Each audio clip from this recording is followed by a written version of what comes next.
ಇರಾನ್ನಲ್ಲಿ ಹಿಜಾಬ್ ಮತ್ತು ಸರ್ಕಾರಿ ವಿರೋಧಿ ಪ್ರತಿಭಟನೆಗಳಿಗೆ ಸಂಬಂಧಿಸಿದಂತೆ ಮರಣದಂಡನೆಗೆ ಗುರಿಯಾದ 23 ವರ್ಷದ ಮಜಿದ್ ರೇಜಾ ರನ್ನವಾರ್ಡ್ ಅವರ ಕೊನೆಯ ಆಸೆ ಎಂಥವರ ಮನಸ್ಸನ್ನು ಕದಡಿಸಿಬಿಡುತ್ತದೆ.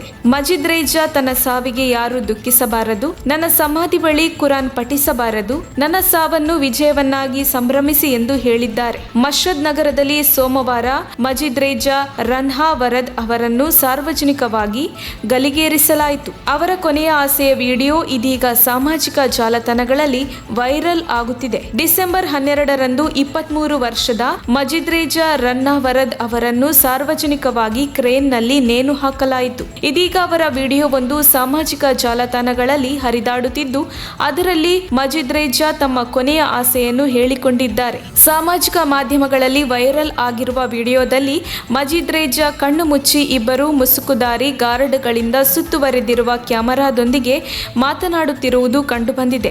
ಅದರಲ್ಲಿ ಇಂಗ್ಲಿಷ್ ಉಪಶೀರ್ಷಿಕೆಗಳೊಂದಿಗೆ ಬರೆಯಲಾಗಿದೆ: ತನ್ನ ಸಾವಿಗೆ ಯಾರು ದುಃಖಿಸಬಾರದು, ನನ್ನ ಸಮಾಧಿ ಬಳಿ ಕುರಾನ್ ಪಠಿಸುವುದು ನನಗೆ ಇಷ್ಟವಿಲ್ಲ, ಕೇವಲ ಆಚರಿಸಿ ಮತ್ತು ಸಂಗೀತದೊಂದಿಗೆ ಆಚರಿಸಿ ಎಂದು ಹೇಳಿದ್ದಾರೆ. ಈ ವಿಡಿಯೋವನ್ನ ಹಲವಾರು ಜನರು ಸಾಮಾಜಿಕ ಮಾಧ್ಯಮಗಳಲ್ಲಿ ಹಂಚಿಕೊಂಡಿದ್ದಾರೆ.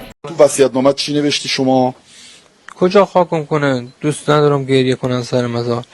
دوست نداری قرآن بخونن، دوست نداری برات نماز بخونن دیگه؟ نماز نخونن، درست. شادی کنن، آهنگ شاد پخش.